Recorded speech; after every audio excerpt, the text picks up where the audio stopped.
Hello everyone. Today we will solve exercise 17A class 6 RS Agarwal math. इससे पहले मैं इसका इंट्रोडक्शन का वीडियो अपलोड कर चुका हूं। इस एक्सरसाइज को शुरू करने से पहले अगर आपने वो वीडियो नहीं देखी है तो पहले वो देखें क्योंकि उसका यूज इसमें होने वाला है। ओके, तो first question is in the adjacent figure. In this question a figure is given and the figure is this figure is given A B C D AB quadrilateral has been shown। ये देखा in the figure a quadrilateral has been shown, name its diagonal। हमें इसकी name देना first part में, diagonals की name बताने हैं। ये फिगर गिवन है ना, तो first name it's diagonals. Diagonals क्या होते हैं? अपोजिट वर्टेक्स को ज्वाइन करने वाली लाइन सेगमेंट। तो ए का अपोजिट वर्टेक्स क्या सी, तो ए सी, और बी का अपोजिट वर्टेक्स डी, तो बी डी। अपोजिट वर्टेक्स क्या होते हैं? नॉन कॉन्सिक्यूटिव, एक के जस्ट बाद नहीं आए, उसको एक छोड़कर जो वर्टेक्स होता है वो होता है अपोजिट। तो एक का अपोजिट वर्टेक्स है सी।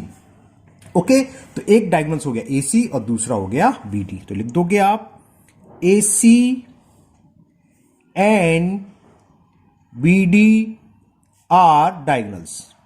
ये हमें पूछा था इसमें, तो हमने लिख दिया। दोनों डायगोनल्स पूछे थे तो ये दोनों इसके डायगोनल्स हो गए। Now second, two pair of opposite sides. Opposite sides क्या होती हैं? ऐसी साइड जिसमें कोई कॉमन एंड पॉइंट ना हो। तो ए बी की अपोजिट साइड्स होगी डीसी और डीए की होगी बीसी, या ए डी की होगी बीसी। तो क्या हो गई? ए बी और ए बी की कौन सी? DC. A B comma DC, एक तो ये हो गया पेयर, और दूसरा ए डी कौन सी है? A D. इसके अपोजिट कौन सी है? BC comma BC are parallel sides. Are parallel sides. Okay, now in third part, two pair of opposites angle. जैसे अपोजिट साइड्स होती हैं उसी तरह सेम अपोजिट्स एंगल्स। कौन सा? ए का अपोजिट वर्टेक्स क्या? सी। तो ए का अपोजिट एंगल होगा ए और बी का होगा डी। तो कौन कौन से हैं? Angle A comma angle C, ये आपस में अपोजिट्स हैं। और दूसरा पेयर कौन सा है? बी का अपोजिट एंगल कौन सा है? D. Angle B and angle D are opposites angle. Are opposites angles. Opposite angle समझिए ना, एक एंगल को छोड़कर ए से चाहे आप क्लॉकवाइज डायरेक्शन में चलें या anti clockwise direction, anti clockwise में चलेंगे तो डी को छोड़कर सी आ रहा है, और एंटी क्लॉकवाइज बी को छोड़कर सी। नॉन कॉन्सिक्यूटिव जो एंगल होते हैं, नॉन कॉन्सिक्यूटिव जो वर्टेक्स होते हैं, वही अपोजिट्स एंगल और अपोजिट वर्टेक्स कहलाते हैं। Now fourth part, and the fourth part is two pair of adjacent sides. तो हमने इंट्रो वाली वीडियो बताया था, एडजेसेंट क्या साइड होती है? दो ऐसी साइड्स जिसमें एक कॉमन पॉइंट हो, या जो एक ही पॉइंट से स्टार्ट हो रही है। जैसे ए से स्टार्ट हो रही है ए बी और एक ए से स्टार्ट हो रही है ए डी, ये दोनों एडजेसेंट हो गई। बी से स्टार्ट हो रही है बी सी और बी से स्टार्ट हो रही है ए बी, या बी ए की बात है ना, बी से स्टार्ट, तो ये भी एडजेसेंट साइड्स हैं। तो कोई से भी दो पेयर लिखने हैं तो मैं लिख देता हूं A B comma A D, क्योंकि ए से स्टार्ट होने वाली A B and A D. Okay, एक बी से ले रहा हूं B C and B A, या ए बी ए की बात होती है B C and B A. Two pair लिखने थे, है ना। इसमें बहुत सारे पेयर बनते हैं, आप कोई से भी टू पेयर लिख सकते हैं। मैंने ये लिख दिया। क्लियर? तो आर एडजेसेंट साइड्स। आपका आंसर मिले ना मिले कोई जरूरी नहीं है आंसर मिले, क्योंकि दो पेयर लिखने, आप डी से स्टार्ट होने लिख सकते डी ए डी सी, ठीक है ना। और डीसी के साथ हम ये भी लिख सकते हैं डी से, ये सी से स्टार्ट हुई है सी डी और सी बी, तो कोई भी दो पेयर लिख सकते हैं। नेक्स्ट, अच्छा इसे लिखते हैं आर एडजेसेंट साइड्स।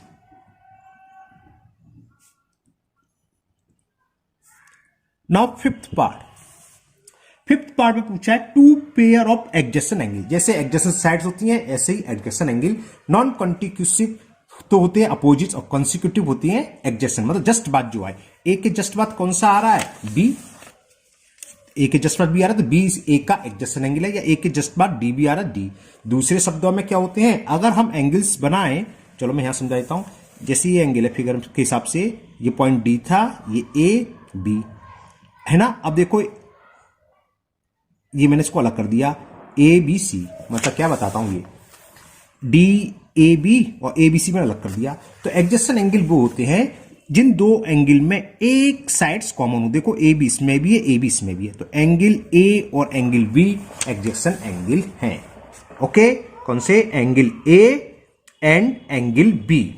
और इसमें हमें दो पेयर लिखने हैं, तो वो आपकी चॉइस है, आप कोई से भी लिख सकते हैं। दो ही पेयर होंगे क्वाड्रिलेटरल में, कौन कौन से? एंगल ए और एंगल बी हो गए। एक तो ये फिगर दिखाता हूं दोबारा, ए के जस्ट बाद वाई, अब ए के जस्ट पर डी आ रहा है तो ए और डी भी हैं। Angle A comma angle D, और भी हैं, दो ही लिखने, दो लिख लिए। और कौन से हैं? डी का लिख दें, डी और सी एडजेसेंट है ना, या बी और सी एडजेसेंट है, तो कोई से भी दो पेयर लिख दीजिए। तो मैंने ये लिख दिया A B and A D are adjacent angle.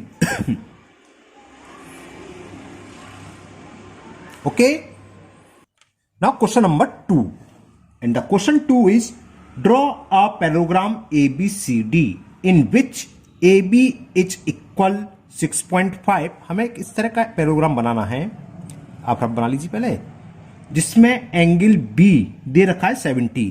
तो मैं ये लिख दे रहा हूं ए बी सी डी, ये एंगल हमें दे रखा है 70 डिग्री, और ए बी ये साइड दे रखी है हमें 6.5 सेंटीमीटर, ए डी 4.8 और ये दे रखी है 4.8 सेंटीमीटर। बस इतना दे रखा है।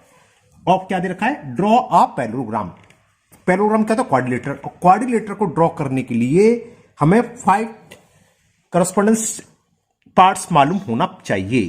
करस्पॉन्डेंस पार्ट्स उसके 5 पार्ट्स मालूम चाहिए, या तो 3 एंगल 2 साइड्स या 2 एंगल। इसमें क्या है? 1 2 3 है ना, देखने में तो 3 लिख रहे हैं लेकिन यहाँ 5 दे रखे हैं। क्यों? इनडायरेक्टली देखो पैराग्राम में क्या होता है, अपोजिट साइड्स इक्वल होती है, तो 6.5 ये है तो 6.5 ये भी होगी, ये 4.8 है तो 4.8 ये भी होगी, और क्या रहता है? अपोजिट्स एंगल भी इक्वल होता है, ये 70 है तो ये भी 70 होगा। इतनी चीज दे रखनी है। अब हम ड्रॉ करते हैं, तब तो इजी हो गया। क्या करें? सबसे पहले बी ए जितना भी दे रखा है, कितनी दे रखी है? 6.5, तो रूलर के हेल्प से 6.5 ड्रॉ करो बी ए। ओके, दिख रहा होगा आपको ये, थोड़ा सा मैं जूम कर देता हूं इसे, और थोड़ा जूम कर देता हूं। ओके, तो 6.5 ये आ गया,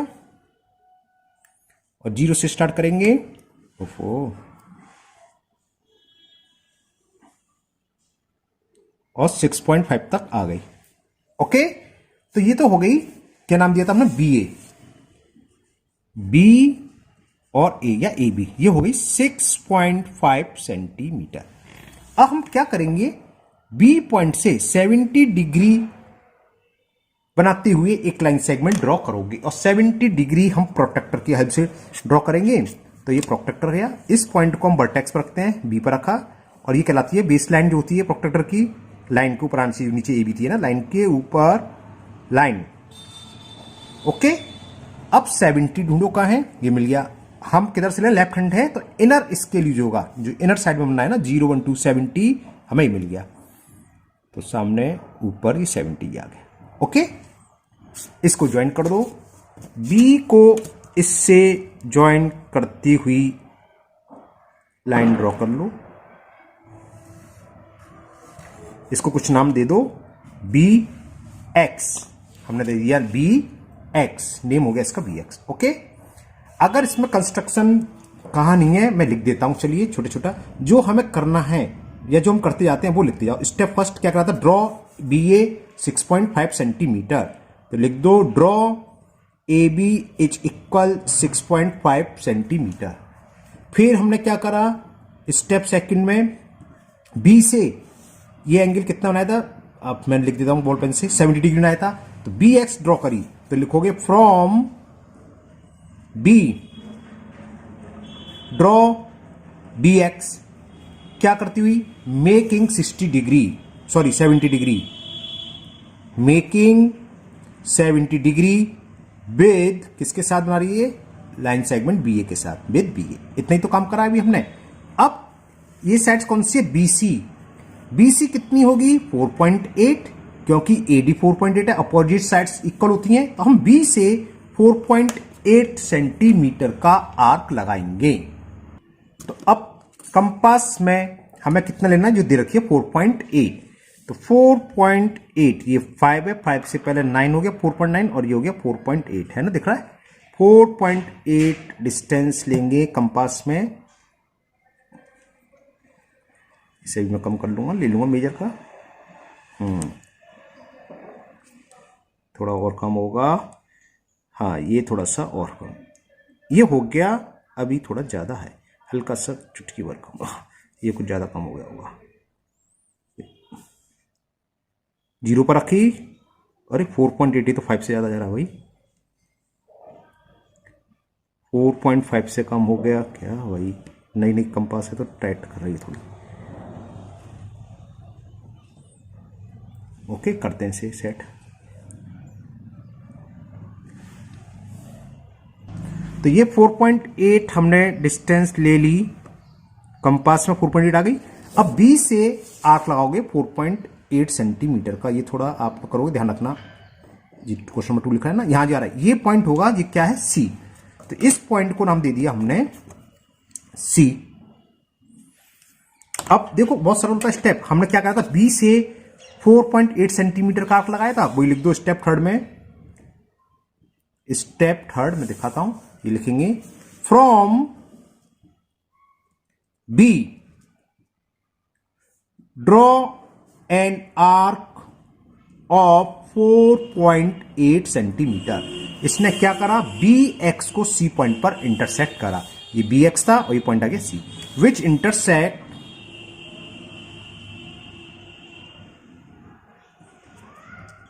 B X at C. Okay, अब क्या करना है हमें, ए से ये कितनी डिस्टेंस थी 4.8, तो देखो 4.8 तो 4.8 सेंटीमीटर का आर्क लगाएंगे और सी से 6.5 सेंटीमीटर का, तो 4.8 का तो हमारे पास है, ये कंपास मैंने चेंज नहीं करी अभी, सेम है, देखो ये रही 4.8। तो ए से वो मैंने यहां भी रब कर दिया, बड़ा अजीब सा लग रहा होगा ये फिगर, ध्यान रखना मैंने बना दिया, अब यहां गया है नहीं, तो ये आर्क में थोड़ा डार्क बना देना, आपको दिखाई देगा, ये मैंने 4.8 का लगा दिया यहां से, और ये कितनी देर की है 6.5, और सी से लगाऊंगा 6.5 सेंटीमीटर का आर्क। तो अब मैंने कंपास में 6.5 सेंटीमीटर डिस्टेंस ले लिया है, देखो ये 6.5 है ना। अब कहां से लगाऊंगा, सी पॉइंट से, ध्यान रखना, ये मैं अब दूसरे पेज पर करूंगा बेकार टाइम वेस्ट होगा, ये तो मैंने आपको समझाने के लिए बना लिया था ना, तो रफ है ये, इस पर रखा और ये दिख गया होगा आपको पॉइंट, ये जो इंटरसेक्शन पॉइंट आ रहा है ये होगा डी पॉइंट, कौन सा, ये स्टेप अभी हम लिख देंगे। अब हम क्या करेंगे, last step, join A D, A को डी से ज्वाइन कर दो, ओके, और सी को डी से, and C to D, okay. तो ये जो पैराग्राम बनाए A B C D is the required parallelogram, बस स्टेप लिखने को रह गए। यहां हमने क्या करा था, ए से हमने लगाया था 4.8 सेंटीमीटर का और सी से लगाया था 6.5 सेंटीमीटर का, वही हम लिख देते हैं। तो स्टेप 4, ए से तो लिख दो, ऐसे लिख दो, फ्रॉम ए एंड, और कहां से लगाया था, इस पॉइंट से, कौन सा, सी, फ्रॉम ए एंड सी, ये तो करा था हमने। ड्रॉ द आर्क ऑफ, यहां से कितना था ये 4.8 सेंटीमीटर का, 4.8 सेंटीमीटर, एंड, और ये आर्क कितना था, सी से डी तक का हमने कितना लगाया था 6.5 एंड 6.5 सेंटीमीटर। जिसने क्या करा, दोनों एक दूसरे किस पॉइंट पर इंटरसेक्ट कर रहे हैं, डी पर, तो लिख दो विच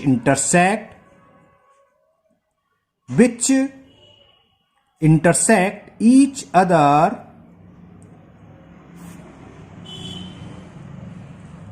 एट पॉइंट डी। ओके, बस लास्ट स्टेप, स्टेप 5 क्या करा था, join A to D and C to D, ये लिख दो, join A to D and C to D, C को डी से या सी डी भी लिख सकते हैं आप, बस हो गया।